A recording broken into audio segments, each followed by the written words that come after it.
नमस्कार दोस्तों, आप सुन रहे हैं कहानी गोल्ड। आइए सुनते हैं मालती जोशी जी का लिखा सुप्रसिद्ध उपन्यास पुनरागमनयाच। तो आइए सुनते हैं ये खूबसूरत सा उपन्यास पुनरागमनयाच का भाग 1। उन लोगों ने फोन पर पहले से ही पता कर लिया होगा। सभी अपने जैसे बेवकूफ थोड़े ही होते हैं। पिछले आधा घंटे में अजय ने यह बात कोई 5वीं बार कही होगी और हर बार उसके सर की खीज और कड़वाहट बढ़ती जा रही थी। ताव तो मुझे भी बहुत आ रहा था। क्या इससे पहले ट्रेनें कभी लेट नहीं हुई? प्लेटफॉर्म पर तपस्या करने का क्या यह पहला अवसर है? फिर बार बार मुझे यह सब क्यों सुनाया जा रहा है? पर इस समय तो चुप रहने में ही खैर थी। इन महाशय का कोई भरोसा थोड़े ही था। जरा सा घुड़का नहीं कि छोड़कर चले जाएंगे। फिर प्लेटफॉर्म पर तपस्या करती मैं कितनी हास्यास्पद लगूंगी। पापा को आज ही टूर पर जाना था। वह होते तो इस झक्की को घास भी नहीं डालती मैं, पर मजबूरी थी, इसलिए चिरौरी करके साथ लाई हूँ। माँ तो मना ही कर रही थी। बोली, अगर उनकी इच्छा हुई तो वे लोग तुम्हें यहीं से लेते जाएंगे, ऐसे जाना अच्छा नहीं लगता। तैयार होकर बैठी रही, लेकिन फिर मुझसे ही सब्र नहीं हुआ। अजय को माँ को किसी तरह पटाकर आ गई हूँ और अब वह मुझ पर कुड़बुड़ा रहा है। अजय को क्या पता कि मन में कैसी उथल पुथल हो रही है। कल का दिन कितनी बेचैनी से कटा है। पिछले 6 दिनों तक सपनों के इंद्रधनुषी हिडोले पर झूलती रही थी। कल तो स्वप्निल अनुष्ठान का अंतिम दिन था। इसके बाद तो एकदम जयमाल के समय ही भेंट होने को थी। प्रतीक्षा करते करते पूरा दिन बीत गया। सज सवर कर बैठी मैं भाई बहनों की चुहलबाजी का आनंद लेती रही, पर धीरे धीरे उनसे भी उपहास की गंध आने लगी। शाम को दोबारा साड़ी बदलने लगी तो सुधी ने टोक दिया, ओफो दीदी, जरा तो उन्हें अपने किए की सजा दो। उन्हें पता तो चले कि दिन भर से तुम कितनी बोर होती रही हो। अभी उनकी आदतें मत बिगाड़ो, otherwise he will take you for granted. सुधी की बात रख ली थी मैंने, कपड़े नहीं बदले थे, पर चेहरा फिर से संवार लिया। बालों में नए सिरे से फूल टाक लिए थे।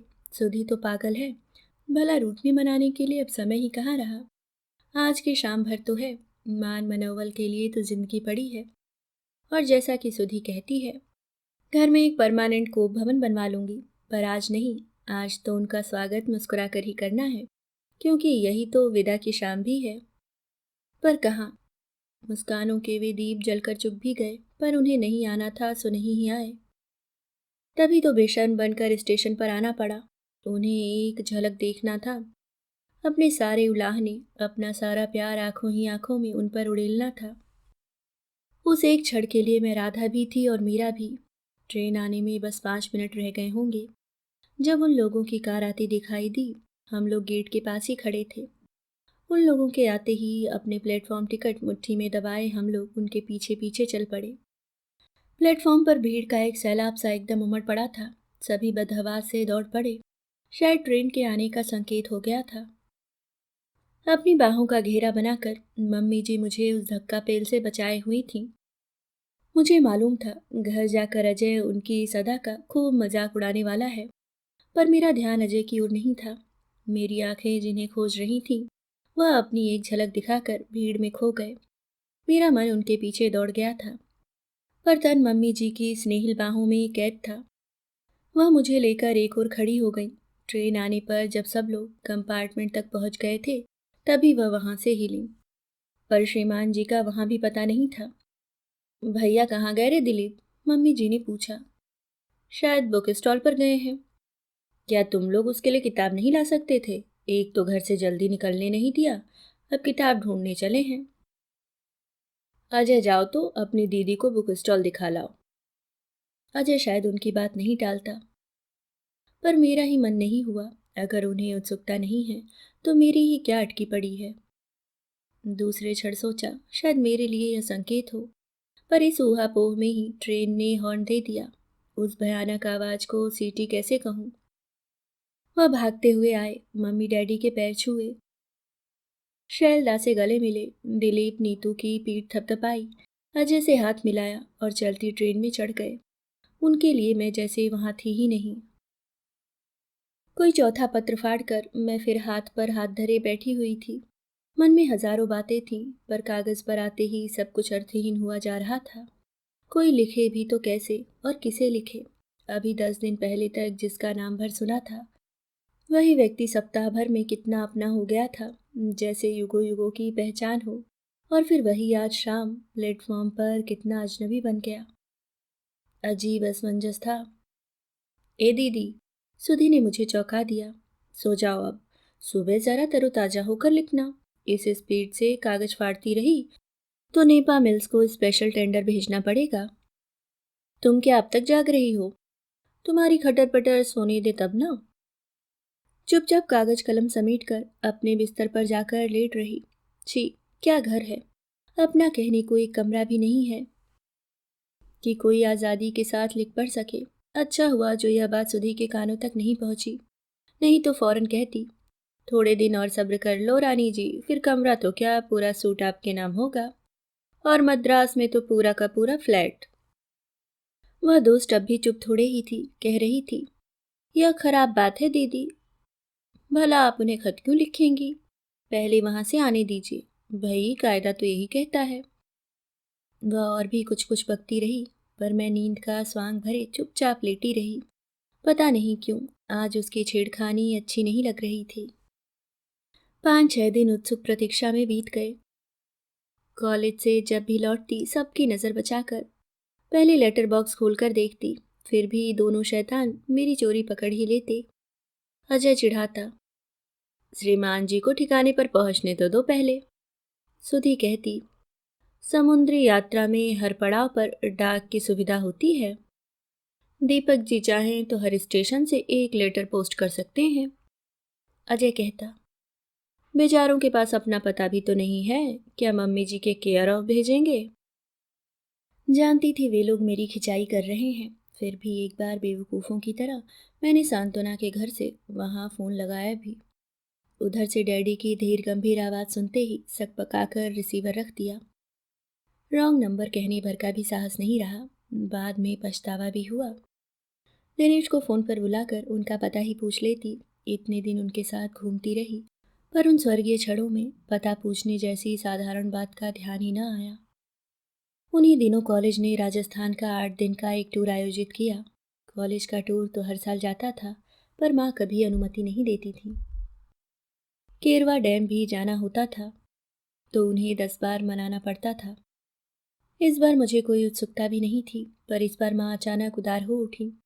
बड़े ही तरल स्वर में बोली, हो आना, घूमने फिरने के यही तो दिन होते हैं।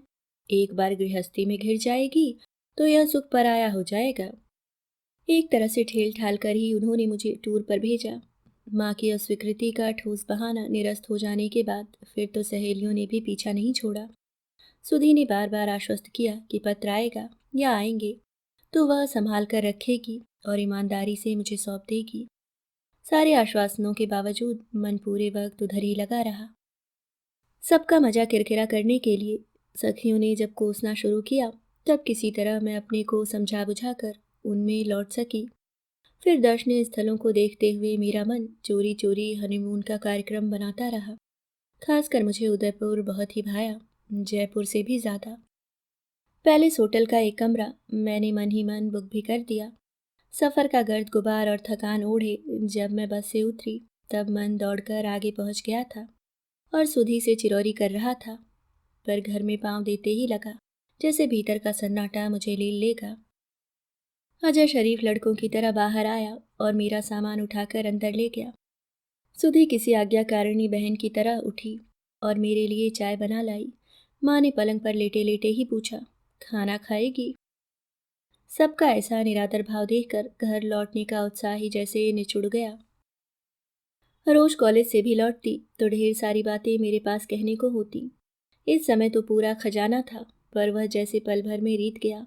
कपड़े लेकर मैं बाथरूम में घुस गई और देर तक सफ़र की थकान और गर्द गुबार धोती रही। बाहर जब निकली तब तन और मन दोनों फूल से हल्के हो गए थे। गीले गालों को तौलिए में लपेटते हुए मैंने पूछा, कुछ खाने पीने को है? पेट में चूहे कबड्डी खेल रहे हैं। बना देती हूँ, सुधी ने दबी आवाज में कहा और किचन में जाकर आलू छीलने लगी। ए, बात क्या है? कुछ भी तो नहीं। फिर भी? उत्तर में सुधी मेरे कंधे पर सिर रखकर फपक पड़ी। दीदी, माँ ने बताने के लिए मना किया था, but I can't keep it any more. पर हुआ क्या? मैंने कांपती आवाज में पूछा। दीदी, दीदी, दीपक जी नहीं रहे। 3 शब्द, केवल 3 शब्द, लेकिन वे जैसे मेरे संपूर्ण अस्तित्व को रौंदते हुए चले गए। मेरी चेतना के सारे तार एकदम झनझनाकर बज उठे, और बस इसके बाद सब कुछ एकदम शांत हो गया। होश जब आया तब मैं अपने बिस्तर पर लेटी हुई थी। मोहल्ले के डॉक्टर सिन्हा मेरी नब्ज पकड़े हुए थे। माँ, अजय और पापा, जो शायद दफ्तर से जल्दी लौट आए थे, पलंग को घेर कर खड़े थे। मुझे कुछ प्रकृतिस्थ होते देखा तो डॉक्टर सिन्हा उठ खड़े हुए। Now it is all right, bravo, have a cup of milk and try to sleep. मेरे सिर को प्यार से थपथपाते हुए उन्होंने कहा और बाहर चले गए। उनके पीछे पीछे पापा भी। माँ मेरे सिरहाने आकर बैठ गईं और उन्होंने मेरा सिर गोद में ले लिया। अजय मेरे लिए बॉर्नवीटा जाकर ले आया और माँ चम्मच से मुझे पिलाने लगी। सुधी कहाँ है? कुछ देर बाद मैंने छीड़ स्वर में पूछा। फिर माँ की दृष्टि का अनुसरण किया तो देखा वह अपराधी भाव से दूर खड़ी कातर दृष्टि से मुझे ही निहार रही है। मैंने इशारे से उसे पास बुलाया। वह दौड़कर मुझसे लिपट गई और आंसुओं का एक सैलाब सा उमड़ पड़ा। बाद में उसी ने मुझे विस्तार से सब कुछ बताया था। शैलदा किसी इंटरव्यू के लिए मद्रास गए हुए थे। दीपक उन्हें लिवाने स्टेशन पहुंचे थे। स्टेशन से घर को आते हुए ही उनकी मोटरसाइकिल एक सिटी बस से टकरा गई। शैलदा तो उछलकर दूर जा गिरे, पर दीपक जी तो एकदम पहियों में आ गए। उनकी छिन्न विछिन्न देह और घायल शैलदा दूसरे दिन विमान से यहाँ पहुंचे थे। डैडी को तो खबर सुनते ही अटैक हो गया था। अकेले दिलीप ने सारा काम संभाला था। यहाँ इतना सब हो गया और तुमने मुझे खबर तक न की। कहाँ करती? क्यों, कॉलेज के पास हमारा पूरा प्रोग्राम था। तुमने फोन तो किया होता, मैं उड़कर चली आती। और आकर क्या कर लेती? कोई भी क्या कर लेता है, पर जो अपना होता है वह तो दौड़ कर आता ही है। हाँ, जो अपने होते हैं वे तो आते ही हैं, लेकिन चुप क्यों हो गई? दीदी, तुम अपनों में नहीं थी, बल्कि उस समय तो सबके लिए तुम। बल्कि माँ कह रही थी तुम्हारा यहाँ ना होना ही ठीक रहा। क्यों? वहाँ जो कुछ भी कहा सुना जा रहा था वह तुम सह नहीं पाती। कौन कह रहा था? लोग कह रहे थे। क्या कह रहे थे लोग? हिंदुस्तानी लोग ऐसे मौक़ों पर कैसी बातें करते हैं पता तो है। सारा दोष तुम्हारे मत्थे मढ़ रहे थे। मतलब मुझे अपशगुनी कह रहे थे। सुधी चुप हो गई। अभी कुछ दिन पहले तक मेरा पैर उस घर के लिए बहुत शुभ था, और आज आज मैं अपशकुनी करार दे दी गई। घटनाओं पर न तब मेरा वश था न आज है, पर नियति का भागी मुझे हर बार बनना पड़ा। जिस दिन मेरा रिश्ता गया था उस दिन डैडी ने एक महत्वपूर्ण मुकदमा जीता था। जिस दिन वे लोग मुझे देखने आए थे दिलीप का पीजी के लिए सिलेक्शन हो गया था। सगाई वाले दिन ही शैलदा का रिजल्ट आया था और वह बैंक में प्रोबेशनरी अफसर बन गए थे। सबका मुंह मीठा कराते हुए डैडी ने कहा था, शैल है तो मेरी बहन का लड़का, पर बचपन से इसी घर में रहकर मेरे बच्चों के साथ ही पला बढ़ा है। एक तरह से घर का ही लड़का है। बहू के भाग्य से आज उसकी भी मेहनत सफल हो गई। ऐसी सुलक्षणी बहू थी मैं, और आज एकदम अपशगुनी हो गई। सुधी ने बताया कि औरतें इतने कठोर शब्दों में मेरी भर्त्सना कर रही थीं कि माँ का कलेजा छलनी हो गया। दोबारा वहां जाने की हिम्मत नहीं पड़ी। और फिर जरूरत ही क्या थी, रिश्ता जो था वह अपने आप ही टूट गया था।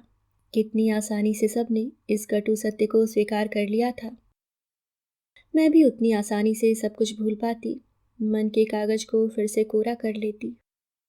दिवाली आई और चली गई। एक दीपक के बुझते ही सारे दीप मेरे लिए अर्थहीन हो उठे थे। हाँ, घर का वातावरण धीरे धीरे सामान्य हो चला था। मिलने जुलने वाले पहले की तरह आने लगे थे। इस दुर्घटना की चर्चा भी अब पहले की तरह फुसफुसा कर नहीं होती थी, बल्कि कुछ लोग तो माँ बाप को बधाई भी देने लगते। चलिए, ईश्वर को यही मंजूर था तो यही सही। आप तो इस बात की खैर मनाइए कि भला बुरा जो भी होना था शादी से पहले ही हो गया, नहीं तो लड़की की जिंदगी तबाह हो जाती। जैसे तबाह होने में अब भी कोई कसर बाकी थी। मुझे उन लोगों की बुद्धि पर तरस आता। हर बात का बस व्यवहारिक पक्ष ही देखेंगे। भावनाओं का तो इनके लिए जैसे कोई अस्तित्व ही नहीं है। माँ भी तो कभी कभी कैसी अजीब सी बातें करने लगती हैं। उन दिनों मैंने कॉलेज जाना छोड़ दिया था। दोपहर में पूरे घर में मैं और माँ बस दोनों ही होते। तब माँ से एक ऐसा तो डर लगने लगता। एक दिन पूछा, निधि तुम लोग कहाँ कहाँ घूमने जाते थे? हम लोग कहाँ कहाँ नहीं गए थे माँ, सातों आसमान की सैर कराए थे हम लोग। तुम्हें बहुत सारे लोग देखते होंगे ना? शायद। यहाँ होश ही किसे था। यह सब क्यों पूछ रही हो माँ? डर लगता है रे, कल को कहीं बात चले तो इन्हीं बातों का बतंगड़ न बन जाए। अब शगुन का एक ठप्पा वैसे ही लग चुका है। तुम क्या दोबारा मेरी शादी के लिए सोच रही हो माँ? दोबारा से क्या मतलब, शादी तो पहली बार ही होगी। सच तो है, शादी तो पहली बार ही होगी। और मेरे साथ जो घट गया वह क्या था? केवल एक दुस्वप्न। निधि, माँ एक दिन पास आकर बैठ गई। निधि एक बात पूछनी थी रे। कौन सी माँ? तुम लोग, मेरा मतलब है तुम और दीपक। और माँ चुप हो गई। पूरी बात कहो ना माँ। मैं और दीपक, मेरा मतलब है तुम लोग किस सीमा तक बढ़ गए थे? मैंने माँ की ओर देखा, प्रश्न पूछकर जैसे वह खुद ही संकोच से गड़ गई थी। उसी समय पोस्टमैन ने आवाज दी और वह जैसे जान छुड़ाकर भाग खड़ी हुई। माँ के प्रश्न का क्या उत्तर था मेरे पास? कैसे कहती कि माँ, सीमाएं तो सारी कब की टूट चुकी थी। वहां तो प्रणय का सार्वभौम साम्राज्य स्थापित हो चुका था। माँ के भयाकुल मन को भली भांति पढ़ सकती थी मैं। हम लोगों के उस स्वच्छंद विचरण का उन्होंने शुरू से विरोध किया था, पर पापा ने ही उन्हें डपट दिया था। बोले थे, इस तरह मना करना उन लोगों पर अविश्वास करने जैसा होगा। आखिर उसके भी माँ बाप हैं। पर वे लड़के के माँ बाप हैं, उससे क्या फर्क पड़ता है? सगाई के बाद अब तो निधि भी एक तरह से उनकी ही हो गई है। अब जिम्मेदारी सिर्फ हमारी ही नहीं उनकी भी है। पर माँ का मन फिर भी आशंकित ही रहा। पहले दिन हमारे साथ सुधी को भेजा गया था। दूसरे दिन उसने साफ मना किया तो किसी तरह जय को तैयार किया गया।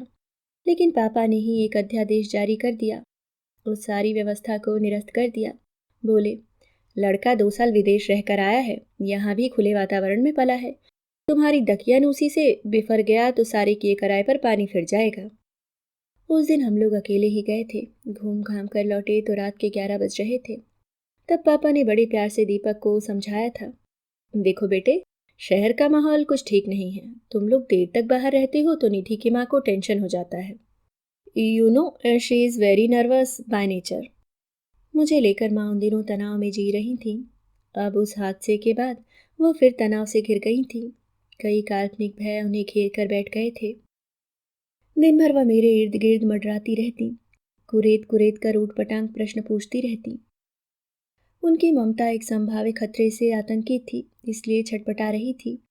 माँ का वह भय निर्मूल नहीं था। बहुत जल्दी ही इसका पता लग गया और पल भर को जैसे मेरी चेतना ही लुप्त हो गई। फिर बहुत साहस करके मैंने यह कुसंवाद सुधी से माँ तक पहुँचाया। मुझे लगा था माँ सुनते ही बेहोश हो जाएंगी या चीख पुकार मचाकर सारा घर सिर पर उठा लेंगी, मुझे कोसेंगी, अपनी किस्मत को रोएंगी और भी जाने क्या क्या। पर ऐसा कुछ नहीं हुआ। घर का वातावरण वैसा ही शांत बना रहा। एक बुलबुला भी नहीं फूटा और मैंने स्वास्थ्य की सांस ली। इसका अर्थ था माँ ने इस आघात के लिए अपने आप को तैयार कर लिया था। 24 घंटे शांति से निकल गए। दूसरे दिन सुबह माँ ने सहज स्वर से कहा, निधि, सूटकेस तैयार कर लिया, 12:30 की गाड़ी है। कौन सी गाड़ी? पठानकोट एक्सप्रेस। हम लोग नासिक जा रहे हैं, प्रभा मौसी के यहाँ। क्यों? अब इस क्यों का भी कोई जवाब है? माँ ने खींचकर कहा। फिर दूसरे ही क्षण बोली, एक बार प्रभा मौसी को ठीक से दिखा लेते हैं। यदि ऐसा वैसा कुछ हुआ तो वहीं रफा दफा कर देंगे। किसी को कानो कान खबर नहीं होगी। घर के डॉक्टर का यही तो फायदा है। मुझे लगा किसी ने दहकती सलाखों से मेरी कोख दाग दी हो। माँ, मैंने कांपती आवाज से कहा, मुझे कहीं नहीं जाना है। और मैं एकदम पलटकर कमरे से बाहर निकल गई। माँ पहले तो फटी फटी आंखों से मुझे देखती रह गईं। फिर उन्होंने दौड़कर मेरा रास्ता रोक लिया और पूछा, नहीं जाना है मतलब?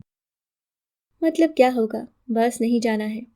तो यह कहो ना कि यहीं बैठकर सबके मुंह पर कालिख पोतनी है। यह कहते हुए माँ का चेहरा इतना विकृत हो गया कि पल भर को लगा वह माँ है ही नहीं। दूसरी ही कोई औरत है। पर तुरंत ही उन्होंने अपने आवेश पर काबू पा लिया और पूर्ववत दुलराते हुए कहा, जिद नहीं करते बेटा, अभी ज्यादा देर नहीं हुई है, सब आसानी से सुलझ जाएगा। ऐसा न हो कि एक गलती सारी जिंदगी को नासूर बना दे। मैंने कोई गलती नहीं की है माँ, मैंने तैश में आकर कहा। जो कुछ हुआ उसमें मेरा दोष कितना था? फिर यह किस अपराध की सजा मुझे दी जा रही है? दोष तुम्हारा नहीं था बेटे, तुम्हारी उम्र का था। तुमने कोई गलती नहीं की। कसूरवार तो हम लोग हैं जो इतनी छूट दिए रहे। ऋषि मुनियों के मन भी ऐसे में वश में नहीं रहते। फिर तुम लोग तो मेरे बच्चे थे। नहीं माँ, दोष उम्र का नहीं है, एकांत का भी नहीं है। मेरे संस्कार इतने खोखले नहीं हैं। पर सामने वाला व्यक्ति मेरा वाग्दत्त पति था और उसने माँ ने अधीर होकर पूछा। उसने अपने प्रेम का प्रमाण मांगा था। माँ हतबुद्धि होकर देखती रह गई। मैंने कोई व्यभिचार नहीं किया है माँ, संपूर्ण मन से अपने देवता के आगे समर्पण किया था। और अब अगर उस प्रणय निवेदन का उत्तर साकार होकर मेरे भीतर उपजा है तो वह भी मुझे स्वीकार है। मैं उसे प्रसाद समझकर ग्रहण करूंगी, किसी को उसके साथ खिलवाड़ नहीं करने दूंगी। नासिक के टिकट लौटा दिए गए थे, पर मैं जानती थी कि यही अंत नहीं था, बल्कि यह तो शुरुआत थी। एक अनहोनी संघर्ष का श्री गणेश था। माँ एकदम चुप हो गई थी। पता नहीं चल रहा था कि वह मुझसे तटस्थ है या रुष्ट है। सुधी मुझसे कटने लगी थी और मैं पापा से कतराने लगी थी। इतना सब हो जाने के बाद उनके सामने निकलना दूभर लगता था। अपने ही घर में, अपने ही आत्मीय स्वजनों के बीच में अकेली पड़ गई थी। इस एकांतवास से घबराकर मैंने एक दिन अचानक सांत्वना के घर की राह ली। जैसे कि मेरा अनुमान था, वह घर पर नहीं थी। उतनी बड़ी कोठी में आंटी अकेली थी। मुझे देखते ही उनके चेहरे पर विस्मय और करुण के भाव तैर गए। आंटी जरा फोन करूंगी, मैंने कहा और उनकी स्वीकृति की प्रतीक्षा किए बिना अंकल की स्टडी में चली गई। जब मैंने कमरे का दरवाजा धीरे से बंद किया तब भी वह उसी विस्मृत मुद्रा में मुझे देख रही थी। डायल करते हुए मेरे हाथ कांप रहे थे। बहुत हिम्मत जुटाकर आई थी, पर जैसे ही उधर से हेलो की आवाज आई, मेरी जीभ तालू से चिपक गई। घबराहट में यह भान न रहा कि यह वही आवाज है जिसकी तलाश में यहाँ तक आई हूँ। हेलो, उधर से दोबारा आवाज आई। मिसेस प्रसाद स्पीकिंग। और मैंने अपनी सारी शक्ति बटोर कर कह डाला, मम्मी जी, मैं निधि बोल रही हूँ। अब सन्नाटा छलांग लगाकर उस ओर पहुंच गया। रिसीवर से कान लगाए जैसे मैं अपनी ही धड़कन गिनती रही। बड़ी देर बाद उधर से थकी सी बुझी सी आवाज आई, कहो। उस स्वर में कोई आग्रह नहीं था, निमंत्रण नहीं था, बल्कि एक बेजारी सी थी। पर मेरा नाम सुनने के बाद भी वह रिसीवर लिए खड़ी रही। मेरे लिए यही बहुत था। अपनी सारी व्यग्रता आकुलता स्वर में उड़ेल कर मैंने कहा, मम्मी जी, आपसे बहुत ज़रूरी बात करनी है, अकेले में। बताइए कब मिलेंगी, कहाँ मिलेंगी। वह फिर कुछ देर तक चुप रही। शायद सोच रही हूँ। मैं न्यायालय में निर्णय की प्रतीक्षा में खड़े अभियुक्त की तरह सांस खींचे रही। अंतहीन प्रतीक्षा के बाद वह बोली, उन्होंने एक पता दिया। दिन और समय निश्चित करके जब मैंने फ़ोन नीचे रखा तब मेरी समूची देह उत्तेजना से काँप रही थी। वे मेरी विजय के क्षण थे। हवा में तैरते हुए ही मैं घर लौटी। सुधी वरामदे में बैठी कुछ पढ़ रही थी। पदचाप सुनकर उसने सिर उठाया और फिर पुस्तक में डूब गई। और कोई दिन होता तो मैं दौड़कर उससे लिपट जाती, अपनी कारगुजारी बयान करती। पर हम दोनों के बीच की अंतरंगता पता नहीं क्यों एकदम बिला गई। मैं भी चुपचाप उसके पास से गुजर गई। अपने कमरे में बैठकर अपनी खुशी अकेले ही पीती रही, अपने संशय अपने आप ही बुनती रही। फोन पर मम्मी जी की थकी बुझी आवाज से ही परिचय हुआ था। प्रत्यक्ष देखा तो लगा मूर्तिमंत करुणा मेरे सामने खड़ी थी। मेरी स्मृति से बड़े गरिमा में संपन्न व्यक्तित्व की वह छाया भर रह गई थी। मुझे देखते ही उन्होंने अंक में भर लिया। लगा जैसे स्नेहिल स्पर्श के लिए जाने कब से तरस रही हूँ। मैं उनके कंधे पर सिर रखे सुबकती रही और वह मेरे सिर पर, पीठ पर हाथ फेरती रही। एक ही दुख से बंधी हुई दो आत्माएं एक दूसरे को सांत्वना देती रहीं। सारा घर सन्नाटे में डूबा हुआ था। मेरे लिए दरवाज़ा खोलकर मम्मी जी की सखी भी पता नहीं कहाँ अंतर्धान हो गई थी। उस नीरव एकांत में बस हमारी सिसकियों की आवाज़ ही गूंज रही थी। पता नहीं कितनी देर बाद मुझे चेत हुआ। उनसे कुछ हटकर बैठते हुए मैंने कहा, मम्मी जी, एक ज़रूरी बात थी, फ़ोन पर बतलाना मुश्किल था इसलिए। मुझे मालूम है। क्या? वही जो तुम कहने आई हो। आपको किसने बताया? तुम्हारी माँ ने। माँ आपसे मिली थी? हाँ, खास तौर से मिलने आई थी। बहुत कुछ सुनाकर गई हैं। Oh no. मैं उन्हें दोष नहीं देती निधि। उनकी जगह मैं होती तो शायद इससे भी ज़्यादा बवाल मचाती। गलती हम लोगों की ही थी, बल्कि मेरी ही थी। जिस विश्वास से उन लोगों ने बिटिया हमें सौंपी थी, उस विश्वास की रक्षा न हो सकी। अब मरने वाले के लिए क्या कहूँ, शायद मेरे ही संस्कारों में कहीं खोट रह गई होगी। उनकी वह पश्चाताप दग्ध वाणी मुझसे और नहीं सुनी गई। उनके मुंह पर हाथ रखकर मैंने कहा, प्लीज़ मम्मी जी, उनके लिए कुछ मत कहिए। संस्कार इसमें कहाँ आते हैं? क्या मेरी माँ ने मुझे कोरा ही गढ़ा था? शायद वह जाना हम लोगों की नियति थी, वह गए। हाँ, और उसने भी यह थोड़े ही सोचा होगा कि ऐसा कुछ हो जाएगा। बोलते बोलते उनका कंठ बीच में ही अवरुद्ध हो गया। पहले कभी उन क्षणों के बारे में सोचती थी तो लज्जा और ग्लानि से भर उठती थी, पर उस दिन वह दारुण समाचार सुना तो होश आने पर सबसे पहले अपने को धन्यवाद दिया। कितना अच्छा हुआ कि मैंने उनकी इच्छा का अनादर नहीं किया, नहीं तो यह शूल मुझे उम्र भर सालता रहता। पता नहीं क्या सोचकर मम्मी जी ने मुझे खींचकर गले से लगा लिया, शायद अपने दिवंगत पुत्र की ओर से कृतज्ञता व्यक्त कर रही थी। मम्मी जी, उनकी भावनाओं का दामन थाम कर मैंने कहा, मैं आपके दीपक का अंश लेकर आपके पास आई हूँ। किसी तरह इसे बचा लीजिए। एक बार वह धरती पर आ जाए, फिर तो मैं 100 तूफानों का सामना कर लूंगी, लेकिन तब तक कोई मुझे चैन से जीने नहीं देगा। सब उसके पीछे हाथ धोकर पड़े हैं। जिंदगी बहुत बड़ी है बेटे, सिर्फ भावनाओं के सहारे उसे जिया नहीं जा सकता। तुम्हारे माँ बाप ठीक ही कहते हैं। जीने का अवलंब पास में हो तो आदमी कैसे भी जी लेता है मम्मी जी। बहुत आशा से आपके पास आई थी, पर लगता है मेरा रास्ता मुझे ही खोजना होगा। आप भी उस खेमे में शामिल हो गई हैं। खैर। और मैं एकदम उठकर चल दी। मम्मी जी छीड़ स्वरों में पुकारती ही रह गईं, पर मैंने पीछे मुड़कर देखा भी नहीं। घोर हताशा लिए ही मैंने घर में प्रवेश किया। दरवाजे से ही सुधी से सामना हो गया। कहाँ गई थी? उसने रूखे स्वर में पूछा। मैंने जवाब नहीं दिया तो वह मेरे पीछे पीछे कमरे में चली आई। सांत्वना के यहाँ तो नहीं थी तुम, मैं देख आई थी।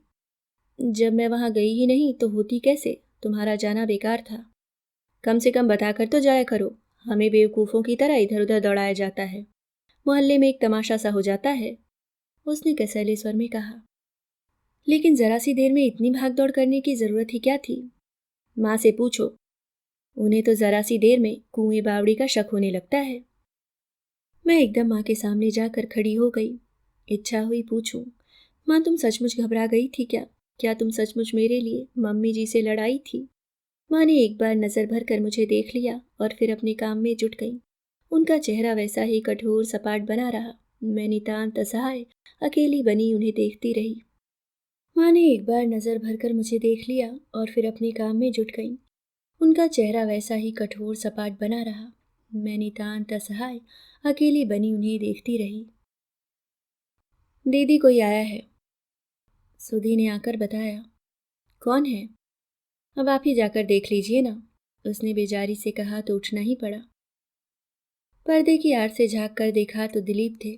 कभी दिलीप का नाम लेते ही सुधी के गाल सुर्ख गुलाब हो उठते थे।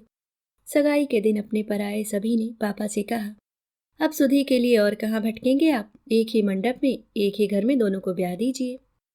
योजना बुरी नहीं थी, पर बाद में दीपक ने ही एक दिन बताया था कि दिलीप अपनी एक सहपाठिनी से वचनबद्ध है।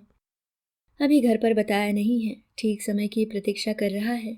तब से बात आई गई हो गई थी। उसके बाद तो खैर।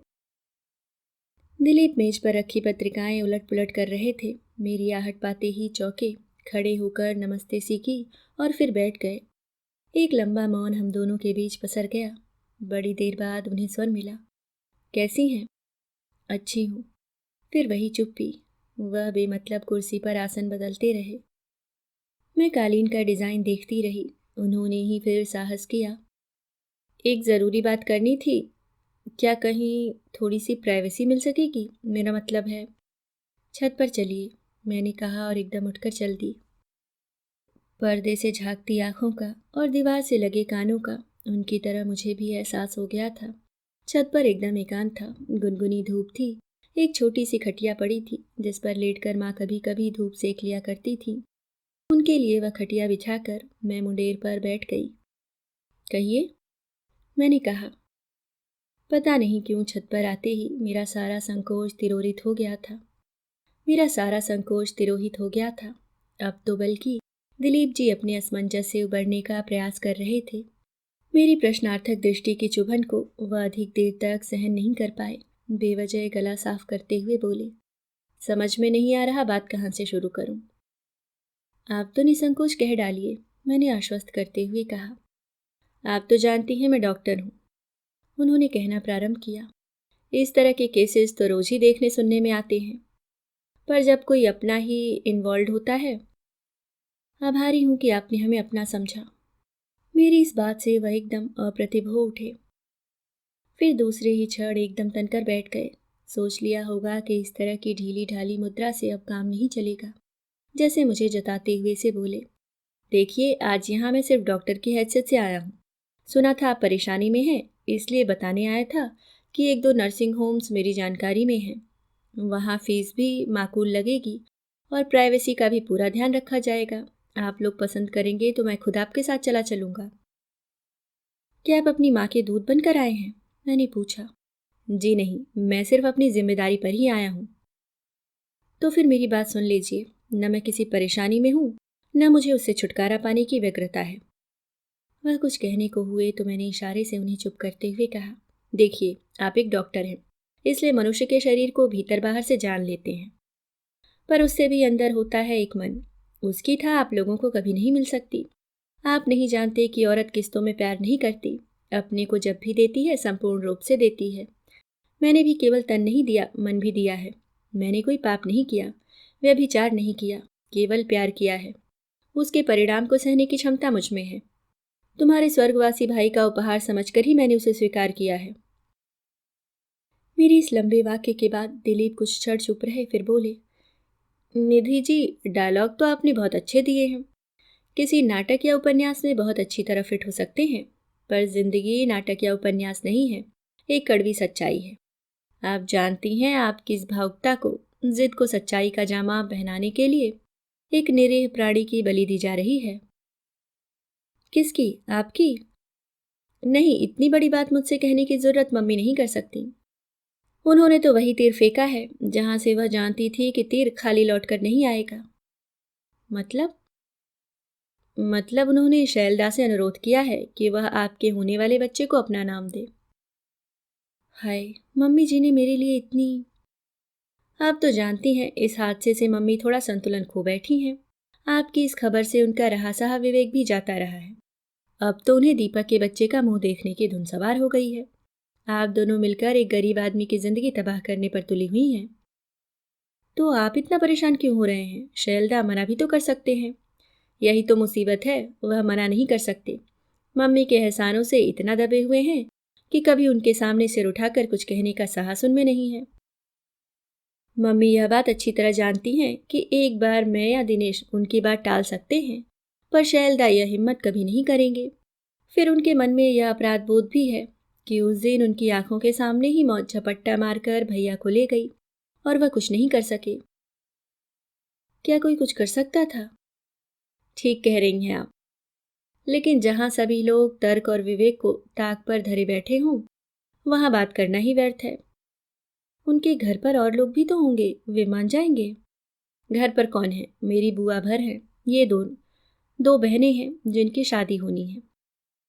40,000 की तुच्छ रकम के सहारे उनके मन को मोड़ने में कोई कठिनाई नहीं हुई। उन्हें केवल आपके अपशगुनी होने का डर था। मम्मी ने उन्हें समझा दिया है कि शैलदा के लिए तो आप हमेशा ही शुभ रहेंगे। सगाई के दिन ही उनका रिजल्ट निकला था। इतने बड़े एक्सीडेंट के बाद भी उनका बच निकलना इसी बात की ओर संकेत करता है। और वह मान गई? हाँ, वह मान गई हैं। दिलीप के जाने के बाद भी बड़ी देर तक मैं छत पर बैठी आसमान को ताकती रही। मन में इतना कुछ उथल पुथल हो रहा था। शैलदा के साथ विवाह की बात सुनकर एक बारगी मैं पत्थर हो गई थी, पर उस प्रस्ताव के पीछे झांकती मम्मी जी की व्यग्रता के विषय में सोच सोचकर मन विहल होकर उनके चरणों में झुका जा रहा था। और फिर ये 40,000 कहाँ से लाएंगे पापा इतने सारे रुपए?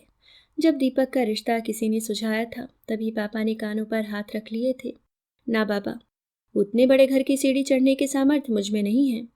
तब उन्हीं परिचित ने आश्वस्त किया था कि पैसों का लालच उन लोगों को नहीं है। वे तो केवल अच्छे परिवार की सुंदर और सुशील कन्या भर चाहते हैं।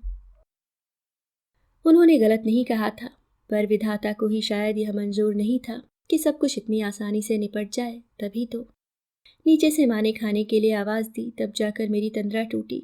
नीचे आकर देखा, सब लोग अपने अपने ठिकानों पर जा चुके हैं। मेज पर केवल 2 ही थालियां लगी हुई थीं। हम दोनों के बीच इन दिनों संवादहीनता की सी स्थिति बन गई थी, इसलिए माँ के साथ अकेले खाते हुए बड़ा संकोच हो रहा था।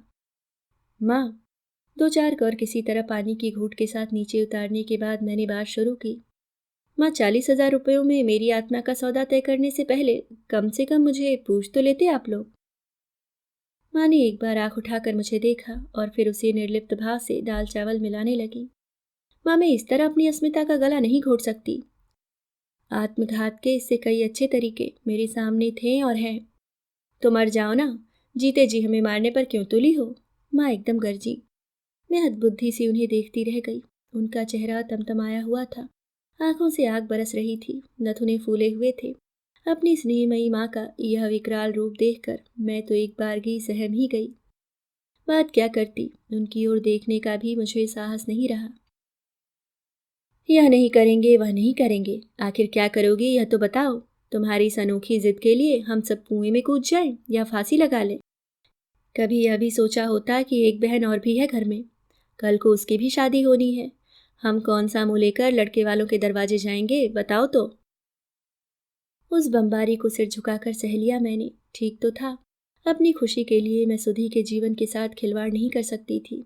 क्या इसी कारण सुधी मुझसे इन दिनों इतनी कट गई है? उसका अहित तो मैं कभी सोच में नहीं सकती। उधर में 2.5 माह का गर्भ और मन में परिजनों के प्रति अपार वितृष्णा लेकर मैंने एक शुभ मुहूर्त में शैल जी, अब शैलदा कैसे कहूँ, का वरण कर लिया।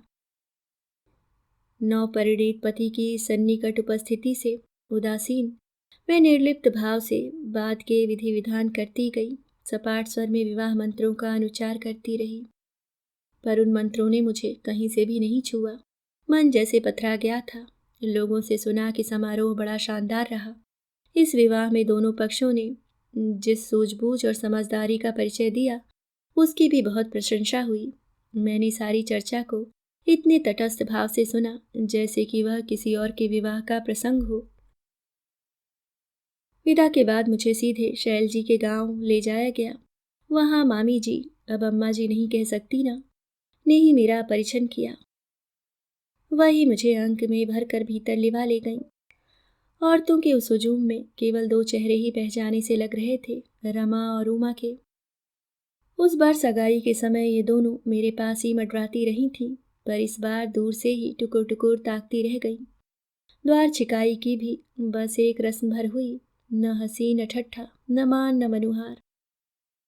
उमंग तो मेरे मन में भी नहीं थी, पर इतने ठंडे स्वागत की अपेक्षा भी नहीं थी। मामा के द्वार मंडप नहीं डलता, इसी से शायद शादी गांव से की गई थी।